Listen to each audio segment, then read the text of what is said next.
Malapit na tayo makakalahati ng taon. Sa gitna na nga ng pagtaas ng mga bilihin at malawakang krisis sa gasolina. Ang tanong, kamusta ang pag-iipon mga kapuso? Nalalamnan pa ba ang inyong alkansya? Ang 41-year-old na si Matt mula Quezon City, nakamaleta lang naman ang pera. Pero hindi raw galing sa flood control ha, kundi iniipon niya sa alkansya. Pag wala, maliit. Pag sa plastic lang eh. So, maletas, dinala namin sa bangko. Doon ang diniposit na namin. At ibabahagi raw niya kung magkano ang kabuuan ng kanyang naipon. So, ayan, binubuksan ko na yung mga alkansya ko. Abangan! Maniniwala ba kayo na bago maging ipon master, si Matt, dati raw palang pasagulero? Matt, welcome sa Good News. Ay, thank you po. Kwentuhan mo na nga kami yung naging pangbabagong buhay mo. Di ba dati parang member ka sa gang, Apo. tapos biglang nagkaroon ka ng turning point. Kwento mo nga sa amin. Nung mga early 90s po kasi medyo may age na rin tayo. Early 90s, napasali tayo ng gang. Lumaki po kasi tayo sa Tondo. So, sa 2836 Kelta lang in Tondo, Manila. Di sakit ang ulo ng parents mo yon. Ng nanay ko po, kasi single parent nanay ko. So, halos parang ang nangyayari po kasi nun, yung lagi na lang ako nasa labas. At pagka minsan na nga lang umuwi si mama, napapatawag pa sa barangay. At kasi napaaway yung anak niya. Ganun. So, medyo magulo talaga. Tapos, nakagraduate naman ako ng elementary, pero nung high school hindi na kasi na-kick out. Kasi nga, vandalism, away, barikada. So, hanggang sa napag-isipan ng nanay ko na ilipat ako ng school. So, nilipat ako school kaso wala nang tumatanggap sa akin sa Tondo na school. So, kasi nga, gang-related. Yung record mo. So, parang hindi ako nabibigyan ng magandang pang-transfer. Para hindi mapariwara sa buhay, pinilit siyang ilayo ng mga magulang sa barkada. Sabi ng mama ko, dali na lang kita sa probinsya. So, sa probinsya, dinala ako sa Ormoc. Nung dinala po ko sa Ormoc, ang ginawa naman namin ng kapatid ko ron, kasi isa rin siya, pinag-aral din siya sa probinsya ulit, kasi parehas kami ng gang ng kuya ko. So, Pati kuya mo, parehas kami. So, nangyari, pagdating namin sa probinsya, nakagraduate naman po ako doon. Pero nagtayo din kasi kami ng gang doon. Lumipat si mama sa Quezon City, kinuha niya na ulit kami ng kapatid ko. So, tumira kami sa Roas District. Sa Roas District naman, 17 years old na po ako noon. Nagtayo ulit kami ng gang doon. Kami ng utol ko. Oo. So, nung nagtayo kami ng gang doon... Okay lang sa mami mo yon. Wala siya magawa. Wala. Hindi niya mapigilan na magbabarikada kami. So, parang lahat ng mga kapitbahay namin na binata, binarikada namin, yung iba nakakaaway namin pag ayaw sa sumama sa amin. Ano pinakamalala na nagawa ng gang niyo?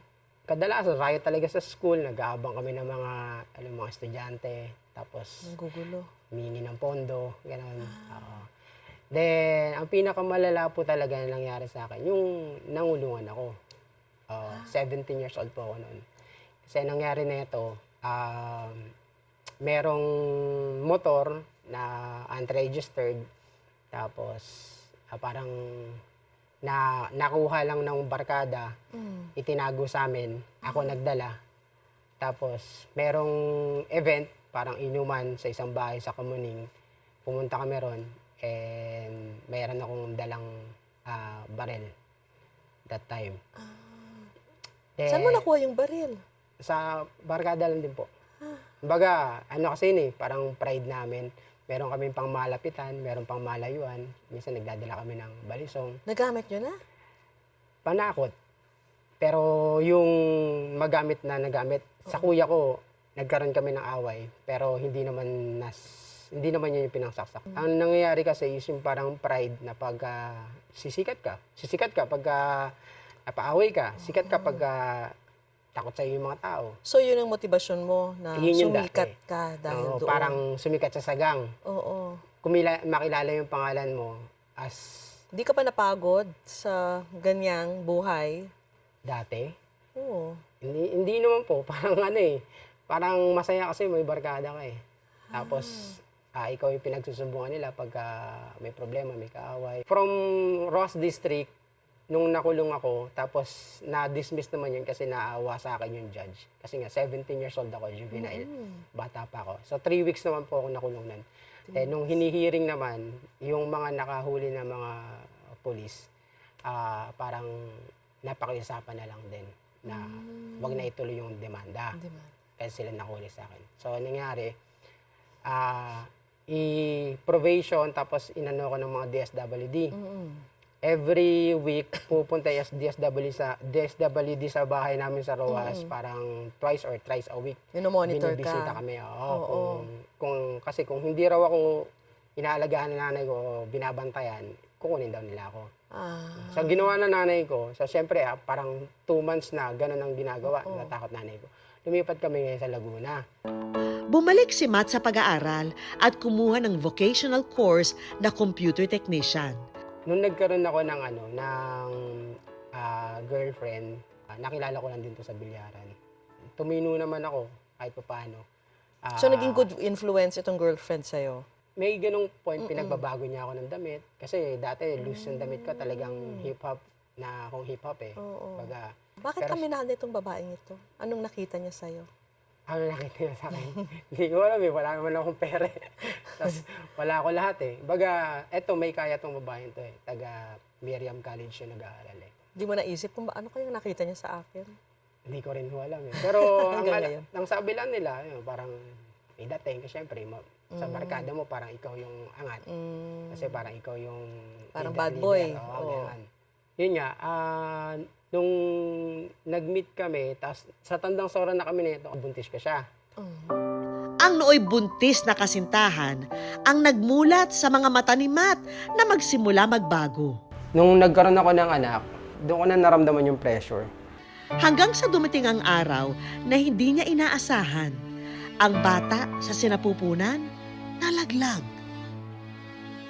At sa kakulangan ng pera, nahirapan din si Matt maghanap ng pambayad sa ospital.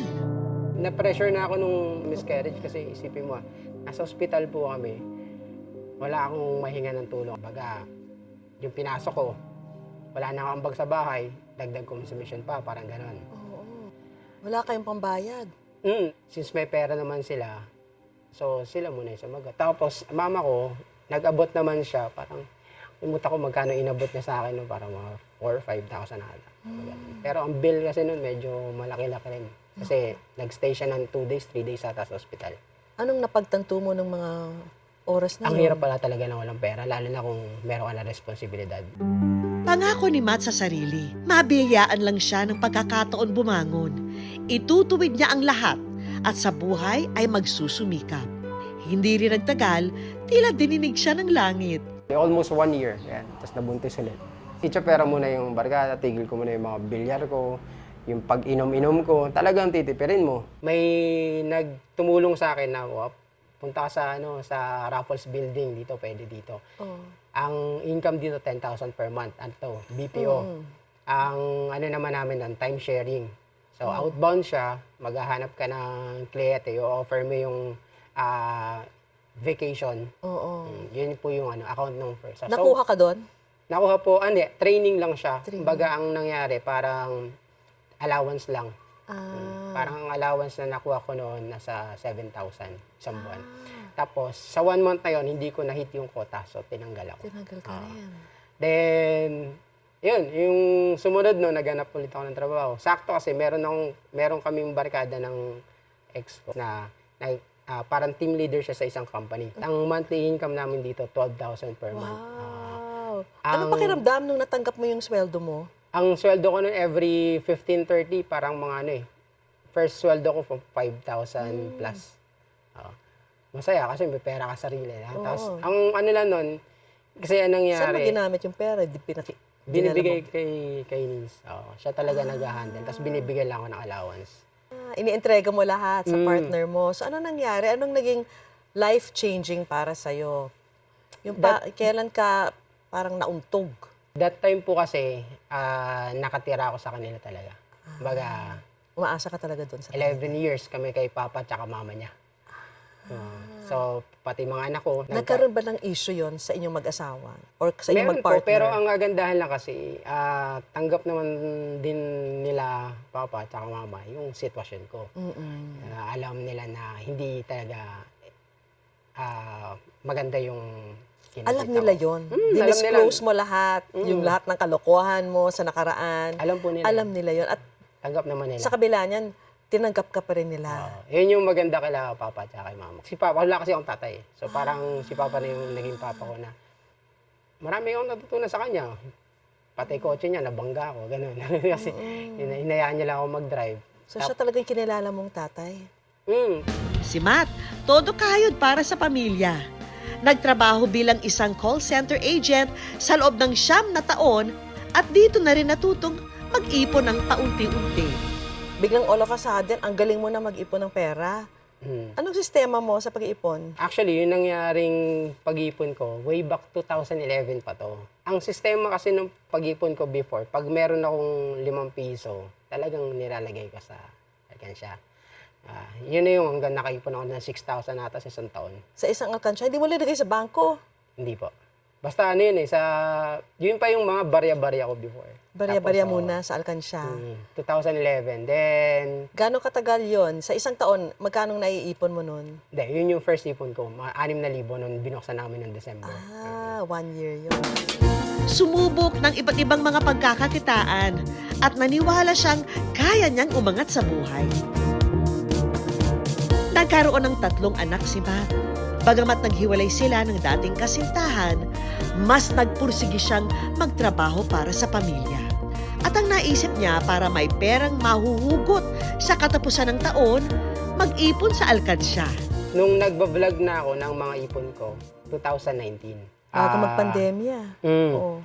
Bago mag-pandemic, nakapag-ipon ako ng 30 plus. In 2022, parang umabot na ng 70 plus.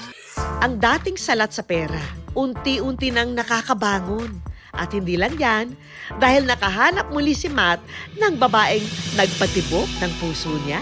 Nakilala ko siya, ang first impression ko sa kanya is parang gangster, dahil lumaki nga siya sa kali. Pero ngayon, nakita ko na malaki yung pinagbago niya dahil nakita ko kung gaano siya kasipag, sobrang pursigido na maging successful. Ano gusto mong sabihin sa kanya? Siyempre, thankful ako kasi lagi niya akong sinusuportahan, sasamahan.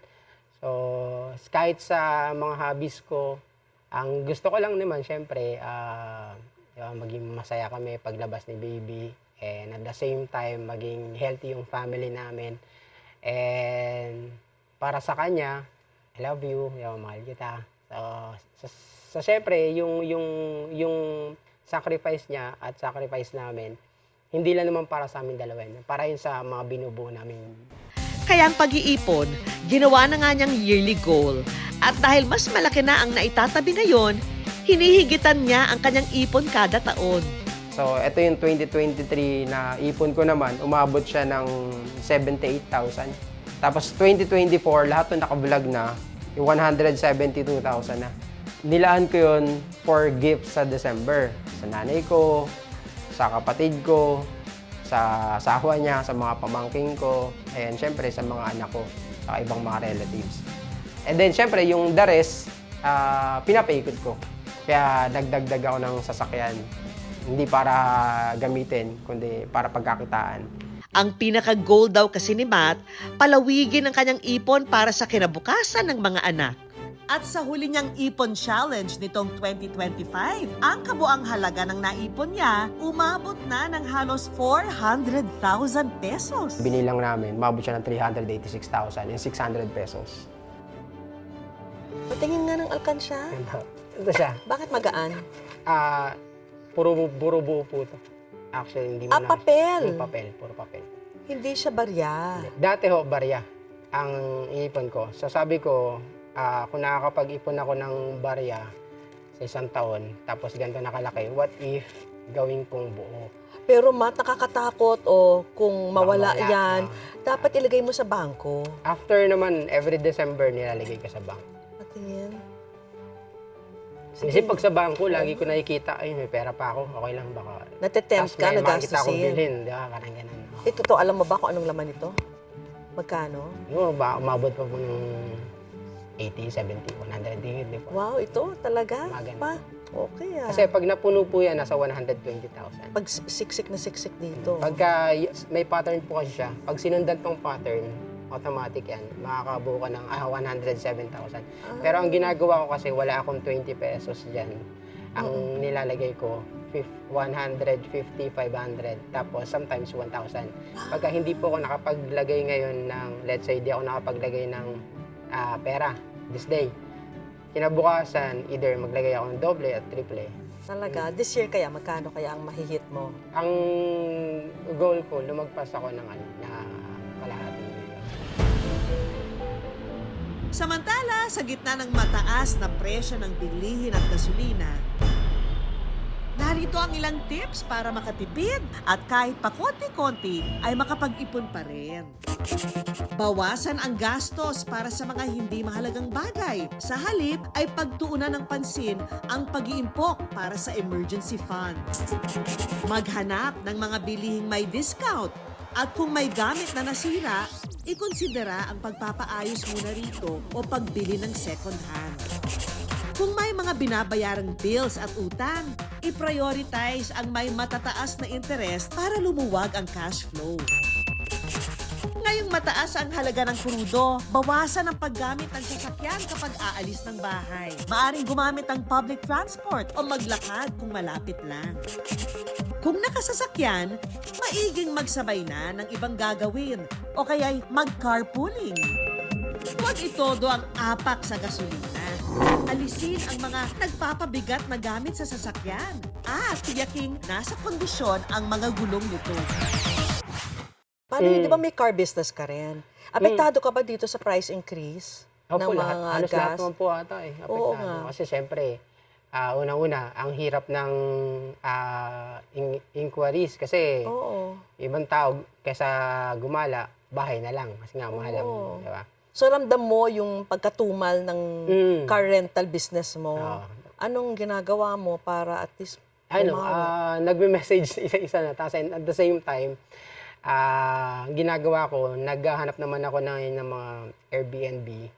Tapos, mag-agent ako, ganun. Maghahanap ako, pinapaupahan mo ba tong hotel? Ano mo, condo mo?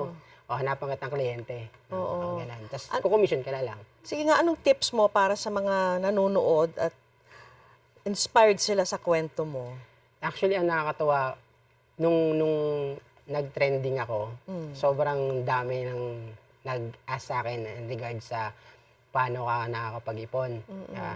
Even yung mga mentor ko sa dropshipping na business, baga nagtanong sila, paano ka nag-umpisa? Or parang gusto namin gayahin yan na. Kasi ang nakaka-inspire kasi doon is yung pag binuksan mo siya in 12 month, yung mga alkansya mo, yung talagang makikita mo na napakarami mong pera na ipon. Na hindi mo nakalain na ganun na siya karami. Hindi ka natitempt na buksan siya? Kunwari kung meron kang pangangailangan, hindi ka natitempt Hindi na naman buksan po. Kasi siya? pagka may pangailangan ako, talagang hahanap ako ng paraan, diskarte, para magkaroon ako ng income. Hindi ka kukuha rito. Hindi po. At ito, pag sinira mo, sira na siya. Kasi sira na po yan. Oo, Yun sira. po. Ah, Kasi okay. yun yung disiplina kasi ng pag-iipon eh. Kasi paano pa yung ipon kung matetempt ka na buksan. So, hindi mo siya talaga maiipon. Sometimes, yun yung nagiging problema ng karamihan. Paano ako makakapag-ipon? Yung income ko, limited. Ibig sabihin, fixed lang yung income nila. Fixed lang sa kuryente, sa tubig, minsan pambayad pa ng bahay. So, pangakain sa araw-araw, pang-alawan sa araw-araw. So, ang lagi ko sinasabi sa kanila, ganun din naman ako before. Ang trabaho ko lang, call center. So, wala akong extra income, wala akong extra pinagkakitaan ng pera. Fixed lang yun. Fixed lang din. Oo. Pero syempre, kahit pa paano, may sistema ako na pag meron akong barya, kailangan ko ilagay doon. Umabot na 1 taon, naipon ko siya. So, ibig sabihin, yung sistema sinusunod ko at yung disiplina, may resulta. So, ano sistema Maliit mo? lang. Kailan ka nagpapasok ng pera dito? Every day? Everyday po.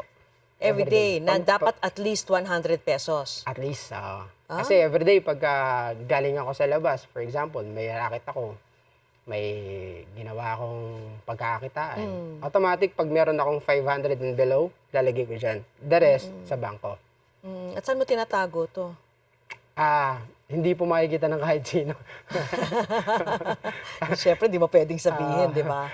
Oo nga. Sige, anong message mo sa mga inspired sa'yo? Para sa mga gustong mag-ipon, minsan kasi iniisip nila na kailangan ko ng malaking income para makapag-ipon. Actually, hindi mo naman kailangan mag-start sa malaki. Kailangan mo mag-start sa kung anong kaya mo. Basta ang mahalaga, inumpisa mo mag-ipon. Kasi pagka inumpisa mo mag-ipon, talagang magkakaroon ka ng resulta. Yun nga, ang pinakamaganda kasi rito, Ma'am Vicky, is yung disiplina natin. Disiplina na, pagka meron kang isang bagay na gusto, like, for example mo, pag lalabas ka, nahawa ka sa barkada mo, magko-coffee kayo, mag-milk tea kayo, that's 100 plus. Instead na gastusin mo yan dyan, edi sa bahay ka na lang. Magkape ka na lang sa bahay. So, and then yung the rest, ilagay mo sa alkansya mo. May ipon ka na. So, sometimes natatempt ka na kumain sa labas. Ang isang pagkain sa labas, hindi bababa na 100 eh. So, mag-fast food ka, magkano na. So, try nilang i-limit yun.